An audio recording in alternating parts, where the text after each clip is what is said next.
नमस्कार, let's talk अनटॉकेबल में आप सभी का पुनश्च स्वागत। मित्रों, पिछली बार हमने यौन समस्याएं कौन कौन सी होती है इस बारे में विस्तृत रूप से चर्चा की।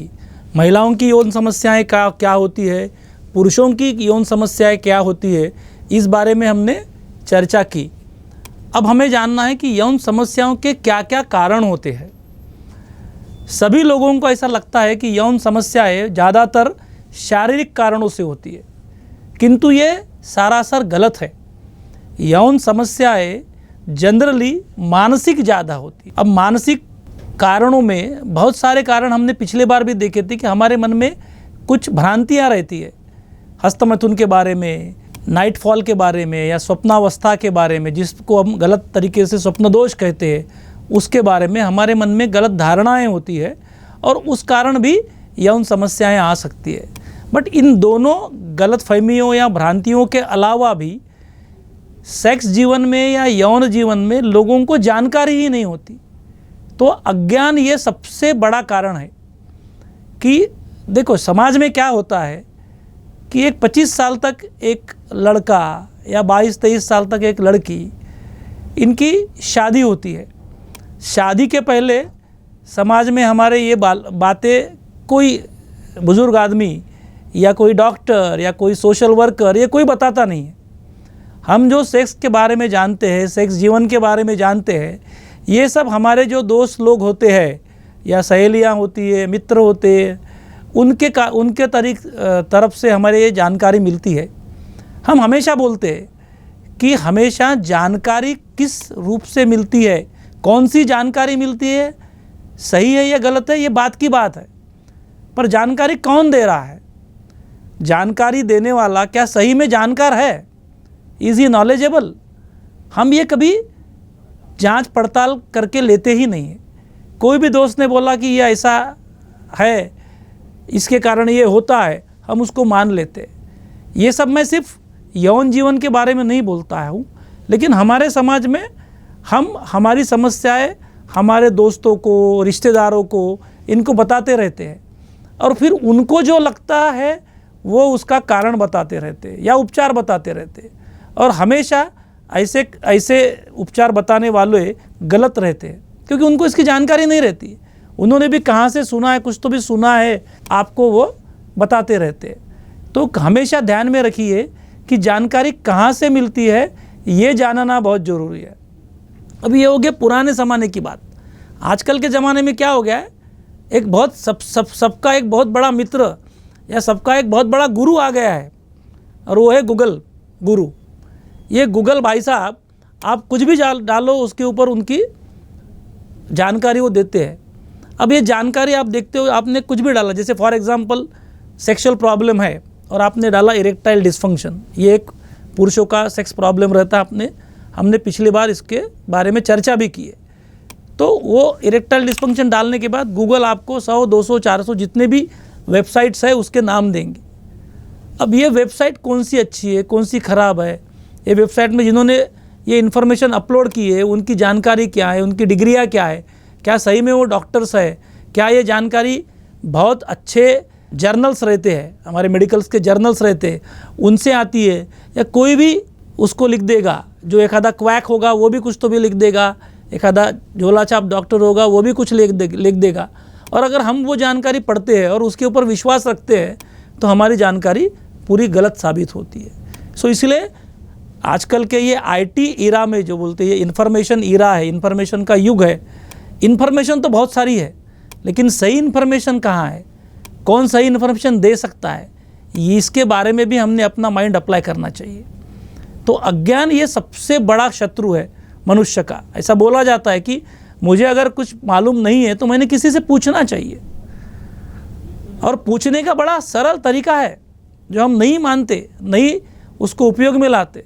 अगर मुझे कोई सेक्स समस्या होती है, मैंने मेरे पहले के भी 6-7 एपिसोड अपने जो हो गए हैं आज तक, उसमें हमेशा बोला है कि आपको कोई समस्या होती भी है तो आप आपके जनरल डॉक्टर को पूछिए ना, आपके फैमिली डॉक्टर को पूछना चाहिए आपने, जिसके पास हम रोज़ जाते हैं। रोज़ मीन्स हमको सर्दी खांसी जुकाम हो गया, पेट दर्द हो गया, सर दर्द हो गया, हमारी ब्लड शुगर बढ़ गई तो हम उनके पास जाते रहते हैं, उनके पास से ब्लड शुगर जांच लेते हैं, बीपी जांच लेते हैं।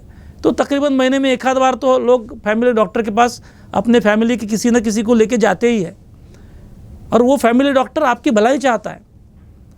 तो उसको अगर आपने पूछा कि हमें एक ये यौन समस्या है, हम इसका इलाज कहाँ करेंगे या इसके क्या कारण होता है, तो उसकी जानकारी के हिसाब से वो आपको कारण भी बताएगा, उसकी जानकारी के हिसाब से वो आपको उपचार भी बताएगा। लेकिन उससे भी अगर आपकी यौन समस्या ठीक नहीं होती है तो वो आपको एक अच्छे जो नॉलेजेबल है, जो क्वालिफाइड है, ऐसे सेक्सोलॉजिस्ट या डॉक्टर का पता बताएगा। इसलिए हमेशा ध्यान में रखना है कि हमारे फैमिली डॉक्टर पे विश्वास होना चाहिए। नहीं तो जैसे मैंने पहले 1-2 एपिसोड में बोला था कि सेक्स प्रॉब्लम आया कि लोग समझो नागपुर शहर बड़ा है तो उसका फैमिली डॉक्टर एक जगह रहता है, नॉर्थ नागपुर में रहता है, तो ये पेशेंट ट्रीटमेंट के लिए साउथ नागपुर में जाएगा, या ईस्ट नागपुर का पेशेंट है वो वेस्ट नागपुर में जाएगा। कोई ज़रूरत नहीं है ऐसी। हम हमारे फैमिली डॉक्टर को पूछ सकते हैं और लूटे जाने से या गलत उपचार होने से हम खुद को बचा सकते हैं। तो इसलिए लेट्स टॉक सेक्स, हम हमारे सेक्स समस्याओं के बारे में हमारे डॉक्टर से बोलना चाहिए। ये एक बड़ा मंत्र है जिसको हमने समझना चाहिए। तो बहुत सारी जो अज्ञान होगा, जो गलत फहमियाँ होगी, ये तो आपको आपका फैमिली डॉक्टर ही दूर कर देगा। हमारे पास आने की ज़रूरत भी नहीं पड़ेगी। फिर भी मैं बता रहा हूँ क्योंकि ये सच्चाई है। दूसरा एक मानसिक कारण ऐसा होता है कि शादी होती है 25-30 साल की उम्र में मर्दों की, स्त्रियों की 20 से 25 साल की उम्र में। उसके पहले कभी सेक्स लाइफ अनुभव नहीं किया रहता है। अभी भी सेक्स बिफोर मैरिज काफ़ी हद में बढ़ गया है। जो 25-30 साल पहले हमारे ज़माने में होता था कि तब बिल्कुल ही सेक्स बिफोर मैरिज नहीं होता था, आज उसका प्रमाण बढ़ गया है। फिर भी अभी भी काफ़ी मात्रा में लगभग 80 से 90% लोग शादी के पहले सेक्स नहीं करते हैं। तो उनके मन में दुविधा रहती है कि शादी के बाद मैं अपने पार्टनर से सेटिस्फाई हो पाऊंगी या नहीं। ऐसा लड़कियों को लगता है, या लड़कों को लगता है कि शादी के बाद मैं अपने पार्टनर को सेटिस्फाई कर पाऊंगा या नहीं, या शादी के बाद मुझे दर्द होगा, या ऐसा लड़कियों को लगता है शादी के बाद मेरा इरेक्शन बराबर होगा या नहीं, मेरा इजैकुलेशन बराबर होगा कि नहीं। ऐसी बहुत सारी विचार, बहुत सारी शंकाएँ स्त्रियों पुरुषों के बीच में शादी के पहले रहती है। तो उस मामले में भी चर्चा करना चाहिए, वो भी एक कारण होता है। और फिर अगर शंकाएँ हैं तो शंकाओं के साथ में शंकाओं का निरसन नहीं किया गया है तो वो मानसिक दबाव अपने शरीर मन पे रहता है। और शादी के बाद ये मानसिक दबाव रहने के कारण भी, जिसको हम बोलते हैं परफॉर्मेंस प्रेशर बढ़ जाता है कि मैंने ये चीज़ सही में करनी चाहिए, और वो प्रेशर बढ़ने के कारण वो चीज़ सही में कर नहीं सकते। क्योंकि सेक्स के बारे में सबने एक ध्यान रखना चाहिए कि सेक्स ये बिल्कुल खुले मन से, शांति से, आनंद से अनुभव करना चाहिए। मन में कोई शंका कुशंका नहीं रहना चाहिए, कोई प्रेशर नहीं रहना चाहिए, कोई गलत भावनाएं नहीं रहना चाहिए, तभी सेक्स का आनंद ले सकते।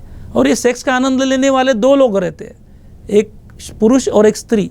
तो ये दोनों के मन में कुछ कुशंकाएं शंकाएं नहीं रहना चाहिए, तभी दोनों आनंद ले सकते। एक के मन में भी कुशंकाएं शंकाएं या समस्याएं रहेंगी तो दूसरा आनंद नहीं ले सकता है। इसलिए हम हमेशा बोलते हैं कि जब ट्रीटमेंट करने सेक्सोलॉजिस्ट के पास जाना रहता है तो दोनों पति पत्नी ने जाना चाहिए, क्योंकि सेक्स ये टीम वर्क है, एक पति और एक पत्नी के बीच में होने वाला एक संबंध है। तो ये संबंध में एक की भी अगर समस्या रही तो दूसरों को भी उसकी तकलीफ होती है।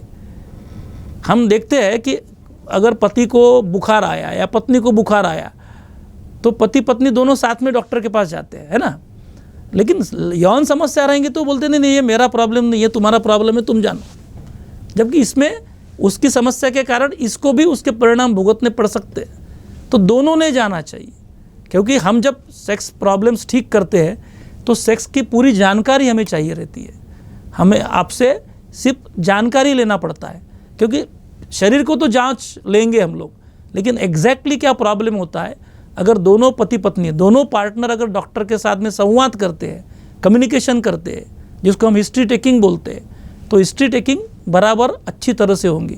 और हमारे बहुत पुराने जो सेक्सोलॉजिस्ट है वो हमेशा बोलते हैं कि सबसे बड़ा इन्वेस्टिगेशन या सबसे बड़ी जांच जो सेक्स प्रॉब्लम ठीक करने के लिए करनी पड़ती है वो है proper history taking. History taking को ही टाइम लगता है, तो ये हिस्ट्री टेकिंग के लिए दोनों पार्टनर अगर साथ में रहे तो उसके कारण उनकी हिस्ट्री टेकिंग अच्छी तरह से ले सकते हैं, प्रॉब्लम अच्छी तरह से समझ सकते हैं, और एक बार प्रॉब्लम अगर समझ जाता है तो उसका उपचार या उसका उपाय ये लगभग तय है, होता ही है।